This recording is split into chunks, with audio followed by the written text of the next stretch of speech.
Hey everybody! I wanted to talk today a little bit about how I prepare my paints ahead of time before I start any of my projects. And one of the first things I do is I filter my Floetrol. And I do this for a couple of reasons, primarily because there's naturally floaters in the product. There's some chunks that if they make their way into your painting can really kind of ruin the texture of it. So I take a proactive strike and I use these items I found at the dollar store actually. It's just a little filter here, a little sifter, and then this container here that has a pour spout lid on it. And I also have a second cup, so by the time I'm done and I pour it into this secondary container here, it's been filtered 3 times. Just to ensure I'm getting a nice clean product that I mix my paints with. So I'll show you, I've already done one pour into my jug here, and I'll show you what I've already filtered out just in this amount of gook. There's some flakes and chunks that otherwise would have made their way into my paint and could potentially put a damper on a finished product. So I'll show you, just simple, easy, pour it in through here. Fill up this container. Now I've shaken my jug of Floetrol pretty good before I started this. I want to get it as incorporated as I can. And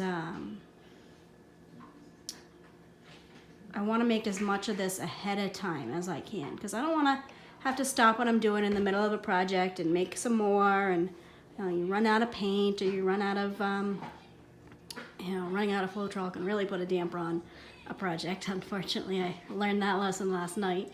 Had to make an emergency run to the hardware store to get some today. So yeah, like you can see, I can already got some more chunks in this one. So from here, I will go into the next cup, pour back in.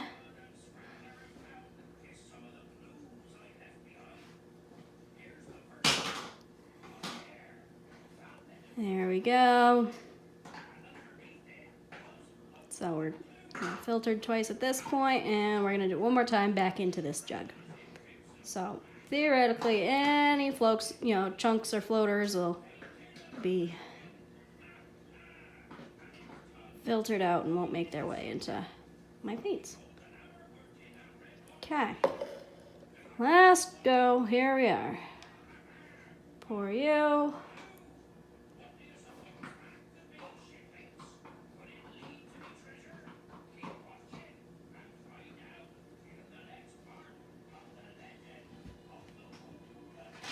All right, almost there.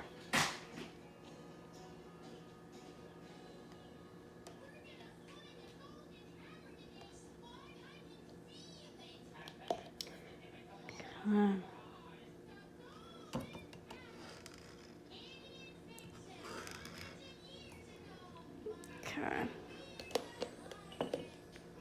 So I put this lid back on.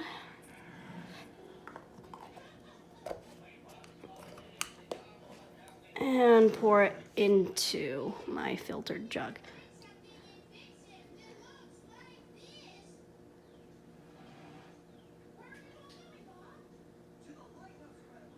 Now this is a recycled isopropyl alcohol bottle.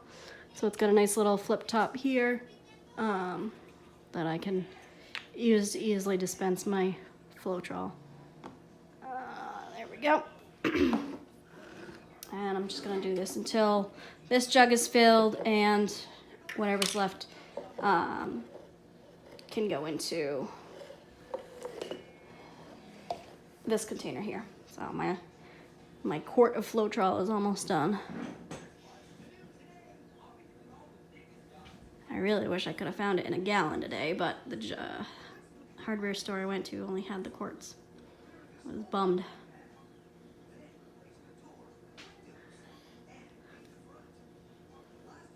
Okay. There we go. Yeah, see, See if I can get a good close-up of. I've filtered a ton of chunks out of this one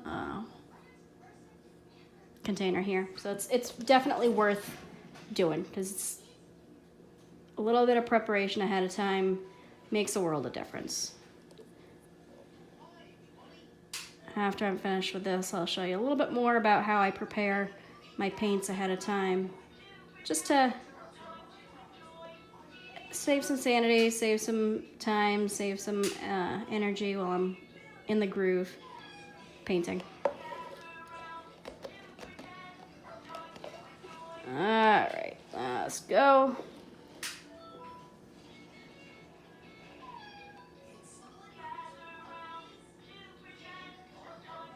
Don't mind my son's obnoxious toys in the background.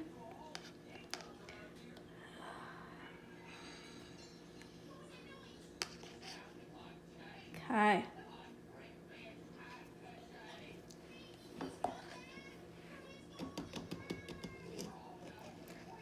That's good. So, pop the lid back on you. And pour this back in here.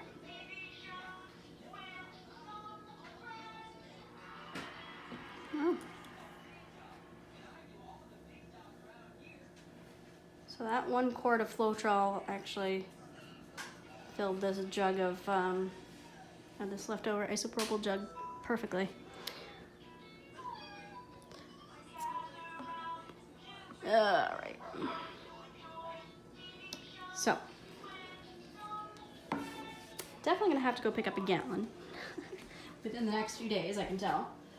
But this will hold me over for what I want to work on right now.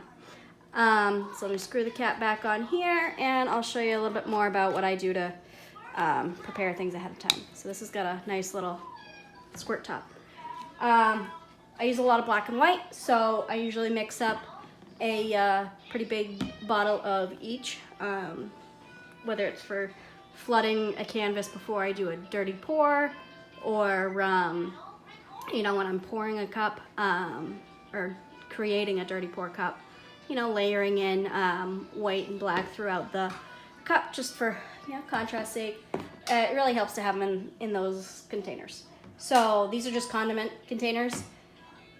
These guys here are one of the things I use to mix my just other colors in. And they're simply the little shampoo, conditioner, toiletry bottles that you find at the dollar store in a pack of 3 that are, you know, the airline appropriate size. I find that if I do about a 50-50 mix of paint and Floetrol, it works out to be a really good combination for me. So I'm gonna go ahead and fill this halfway filled with paint. The rest of the way with Floetrol.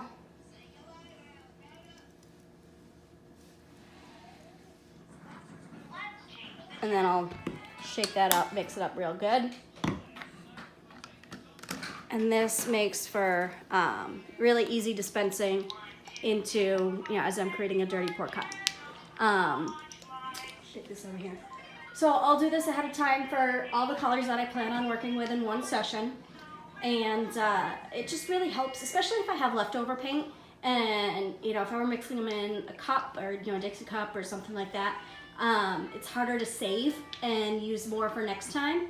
So this is kind of a good way to pre-mix and make sure you can save and reuse for another project.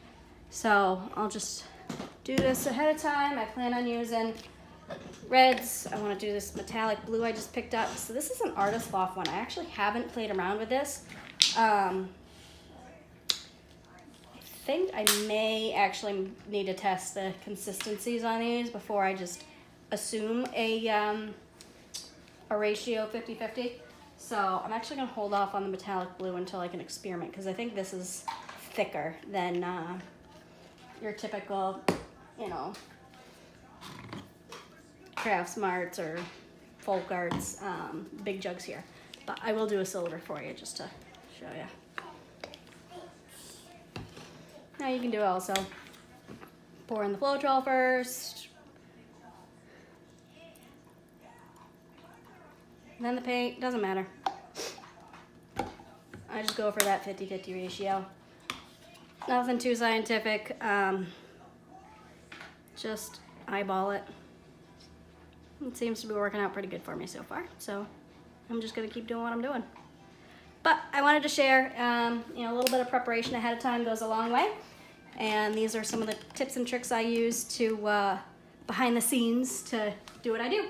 Hope you enjoyed, and if you found this content beneficial and you'd like to see more of it, by all means, I'd love to create more of it for you. So feel free to like and subscribe and share with your friends, and stay tuned. I'd love to do some more. So this is what we do ahead of time to make the magic.